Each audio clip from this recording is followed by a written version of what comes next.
27 রমজান হওয়ার আগে আগে একবার হলে আমলটা করবেন, 2 মিনিট সময় লাগবে। ভাইরা আমার, কপালটা খুলে যাবে, ভাগ্য খুলে যাবে। আপনার সন্তানের জন্য, আপনার বিদেশের জন্য, আপনার কাজকর্মের জন্য, ব্যবসা বাণিজ্যের জন্য, সকল কিছুর জন্য আপনার ভাগ্য খুলে যাবে। আল্লাহর কসম করে বলছি, এই আমলটা যুবকেরা তোমরা পেলে শেয়ার করে দিবা। আমল না করেও সওয়াব পাবা। শুধু তোমার একটি শেয়ারে তোমার আমল হয়ে যাবে, তুমি আমল না করেও সওয়াব পাবা। ভাইরা আমার, 27 রমজানের আগে আল্লাহর কসম করে বলছি, এই আমলটা ছাড়বেন না। এই আমলটা আপনারা সকলেই করবেন, এই আমলটা সকলের কাছে পৌঁছায় দেবেন, নিজে জানবেন এবং অন্যকে জানাবেন।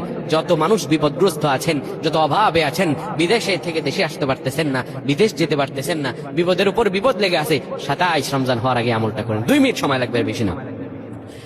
যখন ঈশার নামাজ আপনি পড়বেন, ঈশার নামাজের পরে ওযু করে নেবেন, সুন্দরভাবে পবিত্র পরিচ্ছন্ন হয়ে বিছানাটা ঝাড়ু দিবেন। বিছানার ভিতরে এরপরে আপনি শোয়ার আগে সুন্দর করে আপনি ঘুমানোর আগে পড়বেন, ইয়া মালিকু ইয়া মালিকু 100 বার পড়বেন। এরপর ইয়া খাবিরু 100 বার পড়বেন। তারপর একবার দুরূদ শরীফ পড়বেন। এরপরে 2টা হাত তুলে আল্লাহর কাছে যা দোয়া করবেন, আপনার দোয়া করতে দেরি হবে, আমার আল্লাহ কবুল করতে দেরি করবেন না। আল্লাহুম্মা আমিন।